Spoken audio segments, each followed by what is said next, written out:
Assalamualaikum warahmatullahi wabarakatuh. Anak-anakku kelas 8 SMP, kita lanjutkan pembelajaran kita pada kali ini dengan tema lebih dekat kepada Allah dengan mengamalkan sholat sunnah.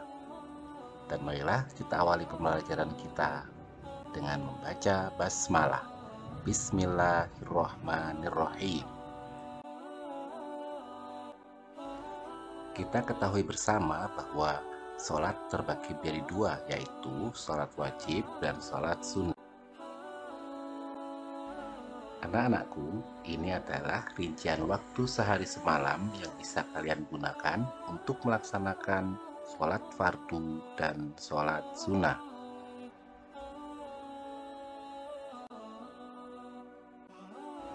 Berikutnya, marilah kita pelajari macam-macam sholat sunnah. Sholat sunnah dilihat dari orang yang melaksanakannya terbagi menjadi tiga. Yang pertama adalah sholat sunnah yang dilaksanakan secara berjamaah. Yang kedua, sholat sunnah itu dilakukan sendirian atau munfarid. Sedangkan yang ketiga, sholat sunnah yang bisa dilaksanakan secara berjamaah ataupun bisa dilaksanakan sendirian. Baiklah, kita awali pembahasan ini dengan yang pertama, sholat sunnah dilaksanakan secara berjamaah. Sholat sunnah yang dilaksanakan secara berjamaah yaitu sholat idain, yakni sholat idul fitri dan sholat idul adha. Berikutnya adalah sholat istisqo dan sholat kusyufain atau sholat gerhana matahari dan sholat gerhana bulan. Sholat idain adalah sholat sunnah sebanyak 2 rakaat yang dilaksanakan pada hari raya Idul Fitri, yaitu pada tanggal 1 Syawal, dan sholat yang dilaksanakan pada hari raya Idul Adha pada tanggal 10 Dzulhijjah. Hukumnya adalah sunnah muakkad. Kalian perhatikan hadis yang diriwayatkan dari Ummi Atiyah bahwa Rasulullah telah menyuruh kami keluar pada hari raya Idul Fitri dan Idul Adha supaya kami membawa gadis-gadis perempuan yang sedang haid dan hamba perempuan ke tempat sholat hari raya. Adapun perempuan yang sedang haid, mereka tidak boleh mengerjakan sholat. Hadis riwayat Bukhari Muslim. Tata cara melaksanakan sholat idain adalah sebagai berikut. Sholat ini tanpa diawali dengan adzan dan iqomat. Sholat idain diawali dengan niat, lalu takbiratul ihram, kemudian takbir sebanyak 7 kali, membaca surat Al-Fatihah, kemudian surat pendek, dilanjutkan dengan ruku, i'tidal, sujud, duduk di antara 2 sujud, dan sujud lagi. Lalu berdiri lagi, memulai lagi dari awal sampai dengan terakhir sujud, lalu membaca tahiyat akhir dan salam. Setelah pelaksanaan sholat dilanjutkan dengan pelaksanaan khutbah.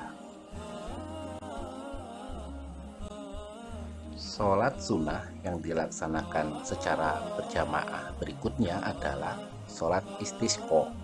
Sholat istisqo adalah sholat yang dilaksanakan oleh umat Islam guna memohon diturunkannya hujan. Ini dilaksanakan pada saat mengalami musim kemarau yang berkepanjangan. Sebelum melaksanakan sholat istisqo, sangat dianjurkan untuk memperbanyak istighfar. Setelah melaksanakan sholat istisqo, dilakukan khutbah yang didengar oleh seluruh jamaah.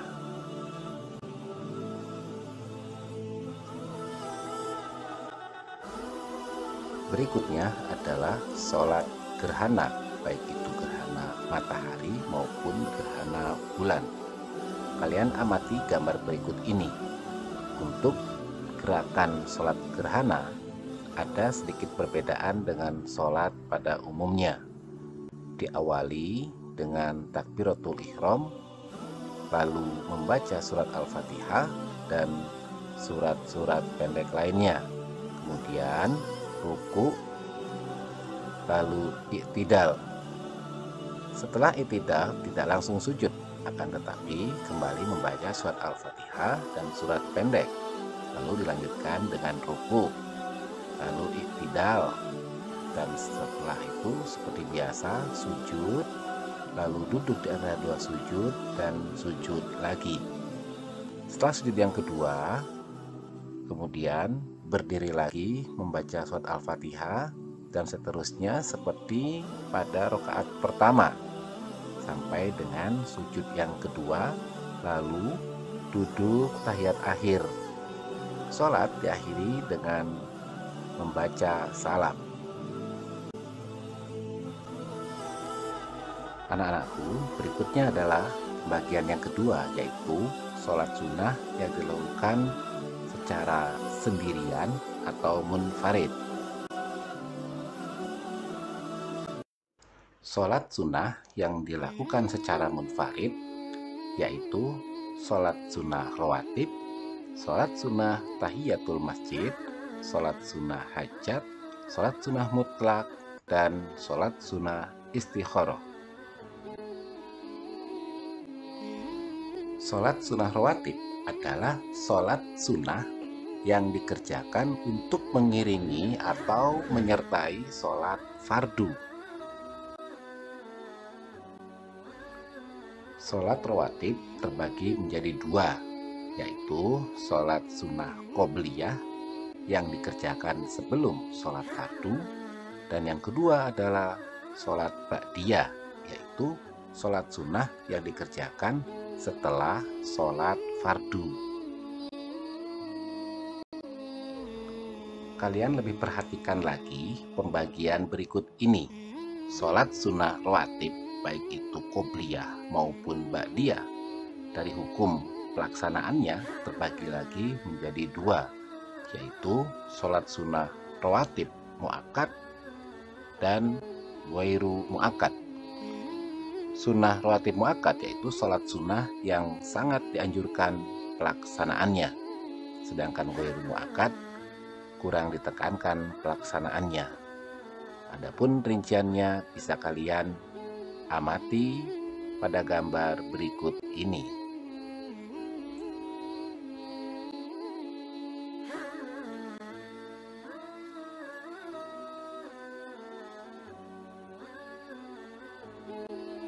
Bacaan dan gerakan sholat sunnah rawatib itu sama dengan bacaan dan gerakan pada sholat wajib, yang membedakan hanya niatnya saja. Ini adalah niat sholat sunnah rawatib.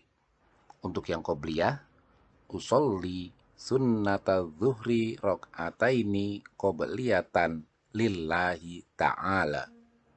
Untuk yang ba'diyah atau setelah sholat fardu, usolli sunnata zuhri rok'ataini ba'diyatal lillahi ta'ala.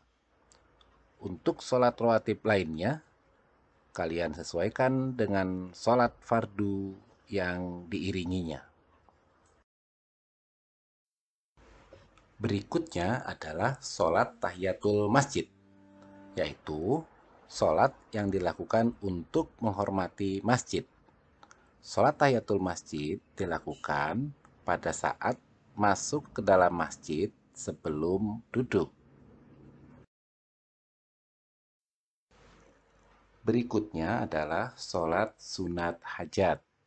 Sholat sunat hajat bisa kalian lakukan untuk meminta kepada Allah apa yang benar-benar kalian inginkan.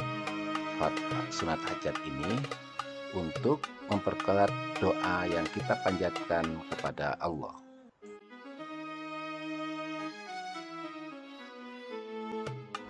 Selanjutnya adalah sholat istikharah, yaitu sholat sunnah 2 rakaat dengan tujuan untuk meminta petunjuk dari Allah dalam menentukan pilihan di antara beberapa pilihan yang ada. Bedanya dengan sholat hajat adalah sholat hajat itu untuk meminta kepada Allah apa yang belum diperoleh, sedangkan istikharah adalah meminta pilihan terbaik dari apa yang sudah ada. Berikutnya, sholat sunnah yang dilakukan sendirian adalah sholat mutlak, yaitu sholat sunat yang dilakukan tanpa tertentu. Artinya, hanya melaksanakan sholat sunnah begitu saja. Terakhir, kita pelajari sholat sunnah yang bisa dilakukan secara berjamaah ataupun bisa dilakukan dengan sendirian. Sholat sunnah yang termasuk kategori ini adalah sholat tarawih, sholat witir, sholat tahajud, sholat duha, dan sholat tasbih.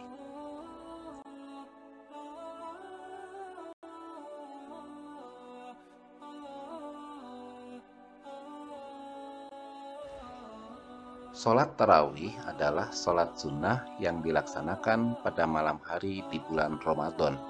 Hukumnya adalah sholat sunnah ini sunnah muakkad, yaitu sunnah yang sangat ditekankan. Untuk sholat tarawih terjadi perbedaan dalam jumlah rakaatnya sesuai dengan pendapat masing-masing. Berapa rakaat kalian melaksanakan sholat tarawih? Sholat sunnah berikutnya adalah witir. Sholat witir adalah sholat sunnah yang dikerjakan pada waktu malam hari setelah sholat isya dengan bilangan rakaatnya ganjil, minimal 1 rakaat dan paling banyak adalah 11 rakaat. Kalian amati hadis yang ada di layar kalian sebagai dasar pelaksanaan sholat witir.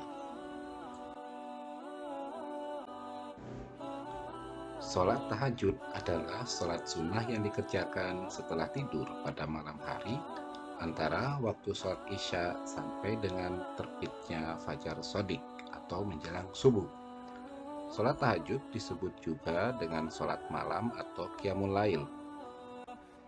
Meskipun begitu, waktunya ada yang sangat utama, yaitu sepertiga malam terakhir.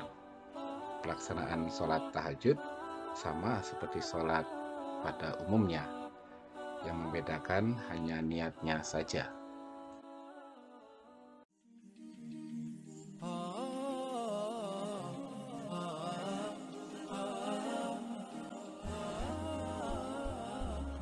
Sholat duha, yaitu sholat sunnah yang dilakukan ketika sudah masuk waktu duha, yakni ketika matahari mulai naik setinggi tombak sampai tergelincirnya matahari menjelang waktu zuhur. Sholat duha dikerjakan paling sedikit 2 rakaat dan paling banyak adalah 12 rakaat. Selanjutnya adalah sholat tasbih.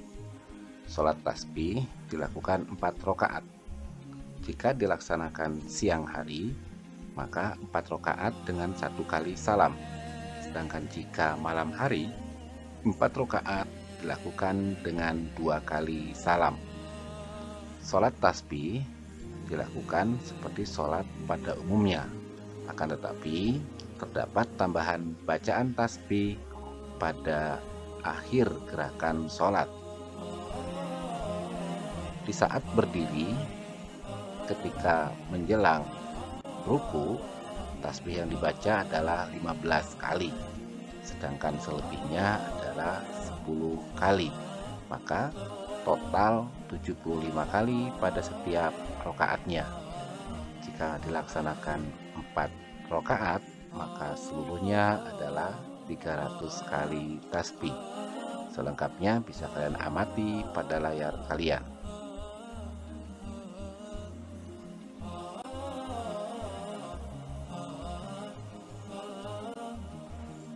Anak-anakku, setelah kalian mempelajari macam-macam sholat sunnah, ini adalah fungsinya melaksanakan sholat sunnah.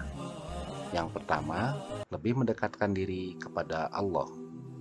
Yang kedua, meningkatkan ketakwaan kepada Allah. Yang ketiga, sebagai rasa syukur atas nikmat yang telah diberikan oleh Allah.